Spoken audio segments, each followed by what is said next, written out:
있습니다. 여러분들 오늘 혹시 이 고시엔이라는 거 들어보셨나요? 일본의 고등학교 야구 대회입니다. 근데 이번 이 고시엔이 정말 그 일본에서 엄청난 관심과 기대를 모은 게 바로 이 고시엔 결승에 올라간 고등학교가 교토 국제고라고요. 네. 이게 바로 우리 한국계 학교라고 그럽니다. 맞습니다. 한국계 학교인데 뭐 학생 수도 한 160명 정도밖에 안 된대요. 그러니까요. 예, 이게 아마 우리 제일교포들이 오래전에 만들었던 학교가 이제 토대가 돼서 우리 그러니까 교과도 또 우리나라 이 그렇죠. 한국어로 하더라고요. 예, 한국말로. 예. 근데 이게 이제 어제부터 결승에 올라가서 꽤 논란이 아주 뭐 화제가 됐습니다. 근데 오늘요 정말 극적으로 이겼습니다. 아, 우승했습니까? 네, 좀 몰랐습니까? 이 중대한 뉴스를. 저 일에 파묻혀 있어서 그렇습니다. 양해해 주십시오. 이게 지금 저 일본 통 이거 모르시면 어떡합니까? 지금 친일파가 있는 거. 제가 토착 외국 아니라는 게 아셔야 입증됐습니다. 되는데 지금 조금 전에 고시엔 경기에서 이 한국계 교토 국제고가 결국 승부치기 끝에 승부치기라는 게 이제 9회까지 승부가 나지 않으면 10회에 들어가면서 1루 2루에 무사 1, 2루 보내고 그다음에 점수를 내는 건데 2대 1로 정말 극적인 승리를 했습니다. 이게 참 스토리를 보니까요. 참 이게 감동적인 게 이 교토 국제고가 1924년도예요.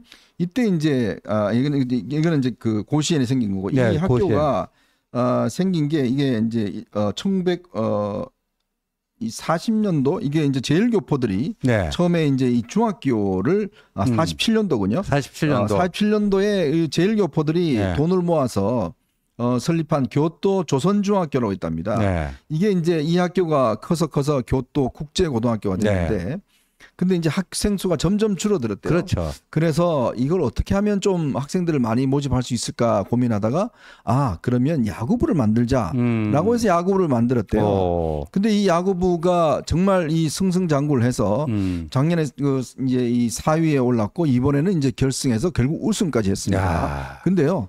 사실 교토국제고가 이번에 이 야구팀이 제일교포는 3명밖에 없대요. 나머지는 다 일본 학생이랍니다. 그래요? 근데 왜 오냐면 한국말을 배우려고. 한국말 배우려고. K 문화가 좋아갖고 그렇죠. 여기에 많이 온대요.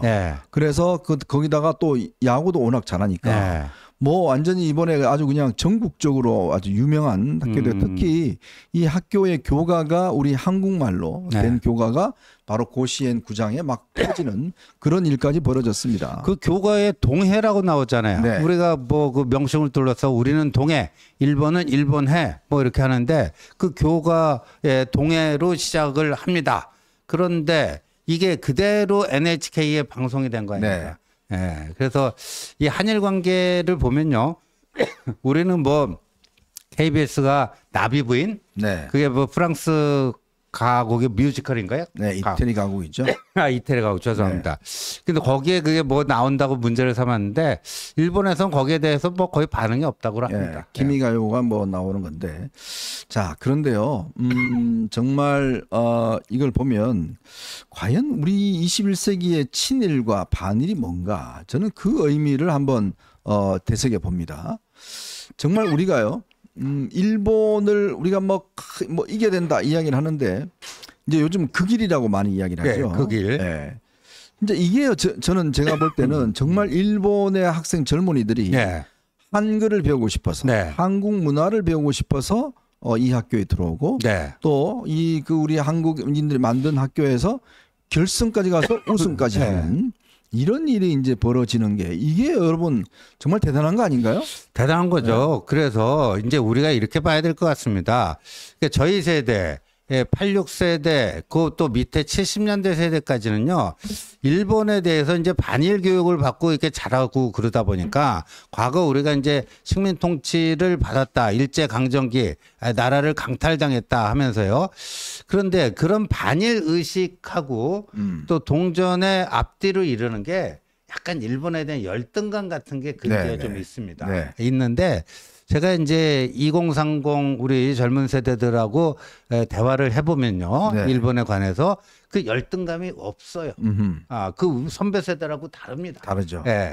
그 박정희 대통령이 새마을 운동하면서 사실 정신의식 혁명에서 시작되는 건데 엽전은 안 돼라고 하는 민족 허무주의, 패배주의. 네. 그 엽전이 일본 사람들하고 비교해 봤을 때 스스로를 비하해서 조선 사람들을 엽전이라고 부르는 네네. 거예요. 그러니까 엽전은 안 된다는 거예요. 예, 그게 이제 일본 사람들과의 비교 속에서 나온 거였는데 그런 게 전혀 없잖아요. 네. 지금 2030 세대는 이미 선진국으로 진입한 대한민국에서 태어난 맞습니다. 거예요. 현정님이나 저는 개발도상국 대한민국에서 태어나갖고 선진국이 되는 이런 모습을 나중에 50줄 넘어갖고 경험한 네. 거고요. 예. 근데 그 친구들은 달라요. 네. 그러니까 이제 일본에 대해서도 좀 더 우리가 성숙한 그런 모습을 보여줘야 될 때가 왔다라고 봅니다. 아니 여러분 생각해 보십시오. 만약에 일제 시대에 태어나서 거기서 공부하고 뭔가 어떤 좀 성공하기 위해서 뭔가 한 사람들을 그 사람들을 친일이라고 이야기할 수 있을까요? 아니 본인이 태어났는데 나라가 없어요. 일본 이 식민지가 돼 있습니다. 자 거기서 뭔가 본인이 성공하기 위해서 공부하고 일본말을 배우고 하는 사람들을 나중에 잣대로 당신 친일이야 이렇게 이야기한다는 게 말이 되는 이야기인가요? 말이 안 되죠. 그리고 무슨 뭐 1919년이 어떻고 48년이 어떻고 무슨 논쟁이 지금 의미가 있습니까? 이 보십시오. 오늘 네. 지금 이 고시엔이라는 데서 정말 한국어로 교과를 쓰는 그 학교의 학생들이 우승까지 한 거 아니겠습니까? 이런 세상입니다, 지금. 그리고 국민 1인당 GDP가 우리가 일본을 앞섰습니다. 앞섰어요. 네? 예. 도대체 일본을 이기는 방법이 뭘까요? 예? 우리가 맨날 축창가 드는 게 일본을 이기는 걸까요? 에이, 조국이처럼 맨날 축창가 들고 이런 게 일본을 이기는 걸까요? 진짜 일본을 앞서는 거? 저는 경쟁에서 이기는 거. 네. 저는 이런 거라고 봅니다. 예. 맞습니다. 네, 정말 이 오늘 보면서 이 편협한 진짜 진짜 대학 다닐 때 배웠던 그 아주 알량한 민족주의 가지고 지금까지 했던 이 현상들을 우리가 보면서 참 우리가 너무 뒤처져 있다라는 느낌들을 정말 지울 수가 없는 것 같습니다. 자, 저희가 좀 이따 이제 이야기할 때 또 한 번 하겠지만 오늘요. 지금 국회에 예. 지금 코로나가 엄청 번지고 있잖아요. 이재명에 이어서 지금 추경호 원내대표도 지금 예. 코로나가 걸렸습니다. 여러분 조심하셔야 될 것 같습니다. 근데 뭐 그렇게 독한 건 아닌데 이재명은 지금 병원에 입원했다고 그래요. 예. 아마 이제 본인이 뭐 당뇨도 있고 그다음에 지난번에 그 신장 수술도 받고 해서 뭐 걱정이 돼서 아마 입원한 것 같은데 근데 참 저는요 오늘 여러분 어제 부천에서 큰 화재가 났습니다. 부천 네. 호텔에서 화재가 나서 이 많은 분들이 돌아가셨습니다. 이게 보면 투숙객 7분이 어제 여기서 돌아가셨어요. 9층짜리 호텔인데 이게 아마 화재가 나면서 스프링쿨러도 없고 네. 그리고 이게 매트에 뛰어내렸는데 매트가 뒤집어져 버렸다고 그래요. 그러니까 저 참. 네. 그래서 저게 이제 사상자가 많은데 네. 자 오늘 저는 참 이게 오늘 보면서 국민의힘과 민주당의 최고위원회의 두 모습을 보면서 야 어느 당이 정말 민생을 위하는 당인가 이게 아주 첨예하게 드러났습니다. 네, 그러니까요. 네. 그러니까 아니 민주당 그 최고위는 어땠나요? 뭐 저 문제에 오늘 대해서? 민주당 최고위를 제가 한번 소개해드릴게요. 네. 오늘 민주당 최고위는 김민석 주재로 열렸습니다. 김민석 주재로 열렸는데 이 오늘 최고위원회에서 부천의 부자도 안 나왔습니다. 부천이라는 이야기가 한마디도 나오지 않았습니다. 자 그러면서 김민석은요. 또 3자 추천 공약이었냐 공수표였냐 또 이렇게 이야기를 했고 또 원전 처리수 관련해서 또 이런 공세를 펴나왔고 전현희는요 건의검찰 건의권익위 건의감사원이다 또 이 공세를 펼쳤고 이 최고위원 전부 다 하여튼 이 여당을 공격하는 걸로 했습니다. 네. 그런데 정말 우리 국민들이 어떤 피해를 봤던 이 부천 화재에 대해서는 한마디도 나오지 않았습니다. 왜 그럴까요? 이재명이 허락을 안 해서 그럴까요? 이재명한테 안 물어봐서 그럴까요? 그러니까 이들이 머릿속에는 오로지. 국민이 없습니다. 민생이 없습니다.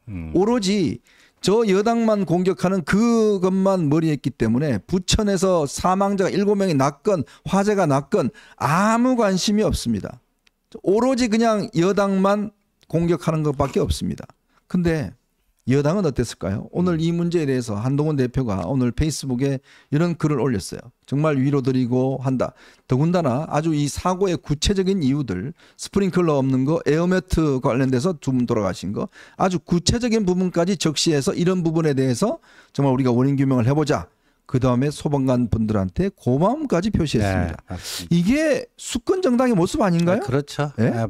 이제 저런 것들이 뭐 한두 번 할 때는 뭐 그럴 수도 있는 거 아니야 한데 앞으로 계속해서 저런 모습들이 이제 반복이 될 겁니다. 그리고 저런 모습이 이제 누적되고 이제 국민들 대다수가 그런 사실을 인지하게 될 때는 아마도 뭐 합리적인 정치권의 변화가 좀 이루어지지 않을까 싶습니다. 예. 참 이 두 모습을 보면서 어떤 정당이 정말 국민을 위한 정당인지 여러분들이 아마 좀 평가를 오늘 두 장면을 보면서 한번 해 보시기 바랍니다. 자, 그리고 후쿠시마 오염 처리수 방류가 되면서 야당이 이 문제를 제기한 지 딱 1년이 되는 날입니다. 내일이요. 근데 지난 1년 동안 어떤 일이 벌어졌을까요? 정말 뭐 똥을 처먹겠다, 무슨 뭐 핵 폐수다, 세슘 우럭이다, 뭐 그냥 물 먹으면 너나 먹어 뭐 그러면서 광화문에서 하고 그 다음에 26일 동안 단식하고 뭐 이런 표현 제가 갑자기 쓰려고 했는데 뭐 생 XX를 했던 그 사람인데 어떻게 됐습니까? 네. 논평 하나 안 나왔습니다. 논평 그동안. 하나 없어요. 네. 네. 1조 6천억을 썼습니다. 네. 이거를 우리가 국민들의 여론을 지원하기 위해서 1조 6천억을 썼습니다. 4만 번 이상을 우리가 검침을 했는데 한 번도 이 기준치가 나온 적이 없습니다. 뭐 99.8%인가는 아예 그냥 검출 자체가 안 됐습니다. 나머지 그 0.2%도 기준치의 뭐 40분의 1인가 50분의 1분이 네. 안 나오고요. 예. 그동안 뭐 했냐요? 이재명 대표 핵 폐수 드셨습니까? 그리고 정청래 핵 폐수 너나 먹어 했는데 너는 뭐 먹었니 그동안? 예? 우럭 안 먹었어? 그러니까요. 세슘 우럭 진짜 뭐 똥 먹겠다는 사람은 지금 아마 구속돼 있는 것 같은데. 예. 임종석이는 구속돼 있죠. 똥 대신 콩밥을 콩밥 먹고 있는데. 예. 진짜 이런 짓거리들을 저 보십시오. 저 중간에 있는 저 국회의장 의원식 단식했죠. 저 26일 단식했죠. 뭐 합니까 지금은? 지금 회도 안 먹습니까? 그럼 뭐 핵폐수가 쌓여서 지금 뭐 곧 죽기라도 하나요? 진짜 이렇게 국민을 선동하면서 단 한마디의 사과가 없습니다. 사과가 없어요. 네? 그러니까 만약에 저게 어떤 특정 개인을 향해서 저렇게 허위 사실을 유포하고 뭐 하면은 민사로 그냥 손해배상 소송이라도 걸어가지고 그 거액을 토해내게끔 만드는 그런 방법이라도 있는데 저런 그 불량 정치 집단이 허무맹랑한 날조된 정보를 가지고 저렇게 해가지고 국민 혈세 1조 6천억이 투입되는 그런 거에 대해서는 아무도 책임을 안 져요. 책임은커녕 사과 한마디 안 해도 그냥 넘어가는 게 이게 오늘날 대한민국의 현실입니다. 특히 오늘 이 야당의 대변인 황정아 대변인이라고 있어요. 네. 이 논평을 냈는데 이렇게 이야기했더라고요. 지금 이 1년밖에 안 됐는데 나쁜지 안 나쁜지 어떻게 하냐? 이렇게 이야기했어요. 근데 황정아라는 사람은요 과학자입니다. 그렇죠. 대전에서 이번에 당선된 과학자인데. 맞아요. 제가 그래서 이렇게 묻고 싶습니다. 그러면 본인은 공기가 지금 오염 뭐 예를 들어서 오염돼 있는데 그거 나중에 죽을지 안 죽을지 지금 어떻게 하냐? 이런 거와 똑같은 거 아닙니까? 네, 과학자가 똑같죠. 어떻게 그런 이야기를 해요? 네. 네? 네. 아니 지금 아무런 저게 없는데 그럼 뭐 한 10년, 100년을 지켜볼 거예요? 그때 그러면 아이고 나중에 그러면 100년 뒤에 그러면 오염수가 조금 있다. 그래서 문제가 됐다. 이 이야기를 할 건가요? 그러니까 어떤 뭐 예를 들어서 뭐 전기차 폭발 뭐 이런 것도 있지만 어떤 뭐 자동차가 경우에 따른 폭발할 수도 있다. 근데 1년 정도 타봤는데 뭐 아직까지 폭발 안 됐지만 더 타봐야지 한 몇십 년 타봐야지 하는 거 아니냐. 이 소리랑 뭐가 달라요? 언젠가는 폭발할 거다. 뭐 그런 이야기 똑같은 거 아니겠습니까?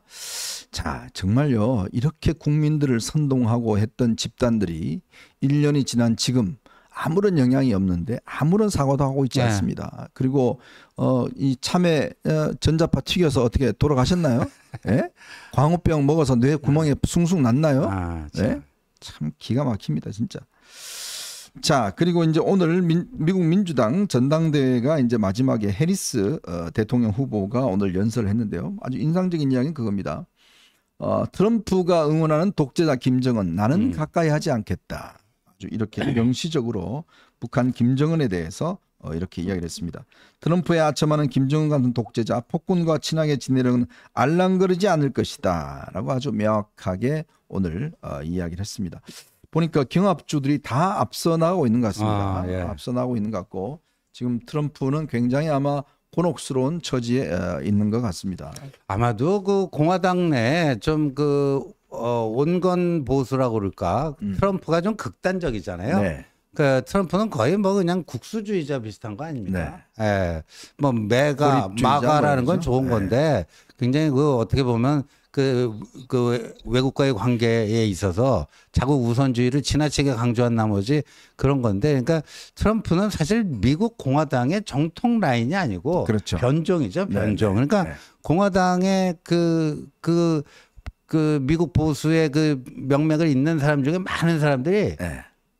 지난번에 또 트럼프 그 지원 활동을 많이 했던 사람들 이제 트럼프는 안 한다. 네. 오히려 민주당 후보 맞아요. 저기 해리스 후보 지지 선언들하고 그게 있더라고요. 누구하고 많이 닮았죠. 그러니까요. 네. 예. 이모 씨하고 많이 닮았죠. 그 앞으로 우리 이제 그 3년 후에 있을 대선에서도 그와 유사한 지금 미국에서 벌어지고 있는 유사한 모습이 저는 나올 거라고 확신을 합니다.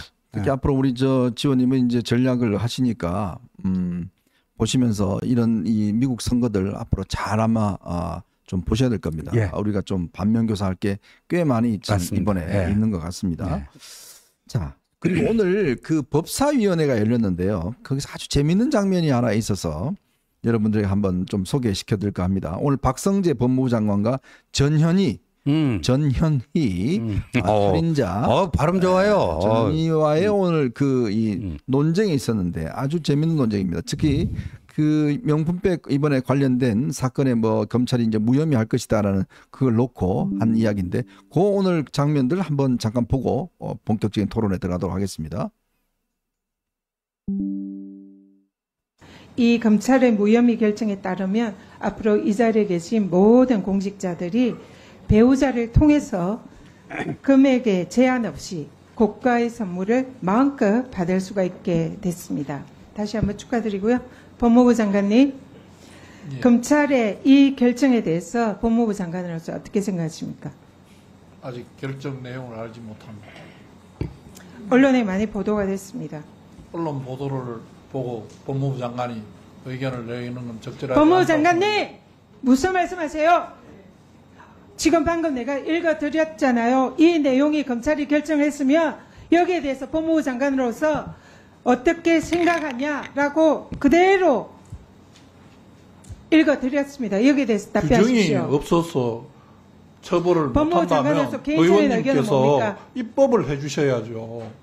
국민권익회 위원장까지 하신 위원장께서 처벌 규정이 규정이 없는 게 모자라서 아닙니다. 처벌할 수 없다면 거기에 공직자의 맞는 배우자의 규정을 만들어 주시고 집행하라고 하셔야지. 지금 그 규정이 없다고 이야기하시면서 규정이 되어 있어요. 집행을 하라고 하시면 어떡합니까? 지금 의원님 말씀대로 하시면 지금 제가 이렇게밖에 말씀드릴 수 없는 거잖아요. 공직자의 배우자가 이런 명품백을 받으면 대통령인 공직자는 신고하고 반환하도록 규정이 되어 그럼 있어요. 규정이 있어야 법 규정이 있어요. 법좀 한번 읽어보세요. 제가 의원님 말씀하시는 규정은 다시 찾아보겠습니다만 규정이 없어서 처벌 못한다고 언론이 전직 보도하는 내용에 대해서 어떻게 평가하냐고 대통령께서 하면 특검일 때에 제3자 뇌물죄라고 지인에게도 경제적 공동체를 적용했습니다. 그거는 구성 요건이 한 집에 살고 그 있는 부분은 지금 배우자가 뇌물에 준하는 금품을 받은 것은 그 부분은 왜 이거는 구성 요건이 마음대로 다르다고 그런 생각합니다. 식으로 경제적 공동체보다 더한 관계인데도 그걸 무혐의를 줍니까?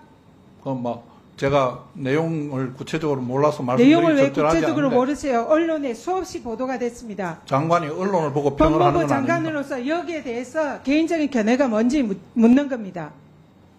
제가 말씀드렸지 않습니까? 규정이 없어서 처벌 못한다면 규정을 만들어 규정이 주시는 게 의원님의 있는데도 입장이라고 처벌을 안 생각합니다. 하는 걸 문제 삼는 겁니다.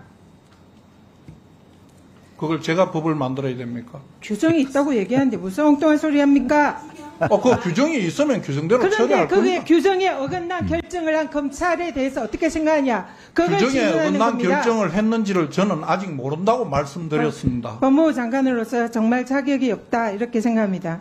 대전지검 그 특활비에 말씀은 또 관해서 심하신 네.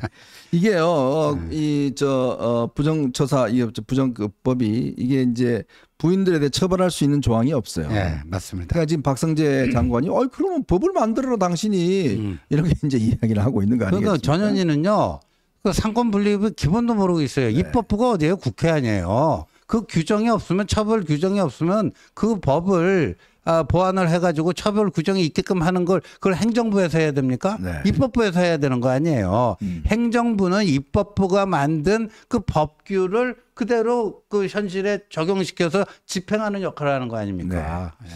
앞으로 가급적 전현희 얼굴은 좀 안 보여드리도록 하겠습니다. 여러분 조금 이게 이 혈압이 오르셔서 앞으로 가급적 좀 안 보여드리도록 그렇게 하겠습니다. 자, 오늘 여러분들하고 저희가 세 가지 이슈를 가지고 좀 이야기를 나눠볼까 합니다. 한동훈 대표가 임명된 지 이제 한 달 정도가 되는데 과연 이 한 달 동안 어떤 일을 했고 또 어떤 성과가 있었고 또 어떤 문제점들을 앞으로 헤쳐나가야 될지 그 문제를 좀 집중 분석을 해보고요. 자, 이 허가방, 김인섭 바로 2심에서 징역 5년이 또다시 선고가 됐습니다. 1심에 5년, 2심에 5년. 거의 뭐 확정이 될 것 같습니다.